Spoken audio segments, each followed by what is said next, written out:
पूरा देश 15 नवंबर को अब जनजातीय गौरव दिवस के रूप में मना रहा है। तो क्या है, 15 नवंबर को ही बिरसा मुंडा का जन्म हुआ था। बिरसा मुंडा 1875 में 15 नवंबर को ही उली हातू में जन्म लिए थे और पूरा इलाका गहन जंगलों से भरा पड़ा रहा है और अंग्रेजों के खिलाफ, जमींदारों के खिलाफ, शोषण के खिलाफ उन्होंने जबरदस्त संघर्ष किया बहुत कम एज में। आप सोचिए कि सिर्फ 20 साल की उम्र में, 25 साल की उम्र में उन्होंने पूरा काम कर दिया। 20 साल में उन्होंने आंदोलन शुरू कर दिया और 25 साल होते होते वे दुनिया से विदा हो गए। इसी समय इतना संघर्ष किया, इतना काम किया कि अंग्रेजों को इस छोटानागपुर की धरती से पैर उनका उखड़ गया। पढ़ाई लिखाई का तो बहुत वहाँ पे माहौल था नहीं उस समय। पढ़ाई लिखाई उन्होंने अपने इलाके में की और फिर चाबासा चले गए। वहाँ से आने के बाद देखा कि कैसे जमीनों का, मुंडाओं की जमीन जो है वो ली जा रही है। उस समय अकाल भी पड़ा था, काफ़ी लोगों को बहुत परेशानी हो रही थी, टैक्स देना पड़ रहा है, जमींदारों का आतंक था। तब उन्होंने तय किया कि नहीं, अब संघर्ष करना होगा।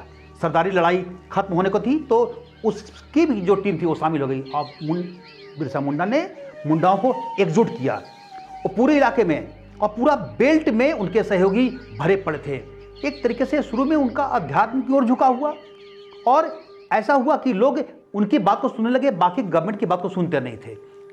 अंततः परेशान होकर अंग्रेजों ने उनको 1895 में ही गिरफ्तार किया पहली बार और इनको फिर रखा गया हजारीबाग जेल में। 2 साल लगभग जेल में रहे।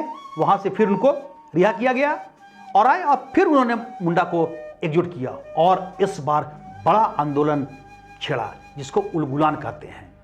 बिरसा मुंडा के समर्थक में गया मुंडा उनके बहुत करीबी थे। फिर उसके बाद लड़ाई हुई लंबे। जो लोग भी अंग्रेजों के समर्थक थे, बिरसा समर्थकों ने उन पर आक्रमण किया, अटैक किया, क्योंकि वो शोषक थे और कहा जाए कि अपने लोगों ने ही गद्दारी की। उनको कोई पुलिस या कोई अंग्रेज पकड़ नहीं पाता। 500 रुपया उनके ऊपर में इनाम रखा गया था, अंग्रेजों ने रखा और उस पैसे की लालच में इसी माटी के अपने ही गद्दारों ने बिरसा मुंडा के बारे में लोगों को बता दिया कहाँ पर छिपे हुए हैं और वो पकड़े गए। उनके अंदर ये धारणा थी, अदृश्य शक्ति भी थी, अद्भुत लीडरशिप क्वालिटी था। उनको रांची जेल लाया गया, उनके कलीग को भी लाया गया है।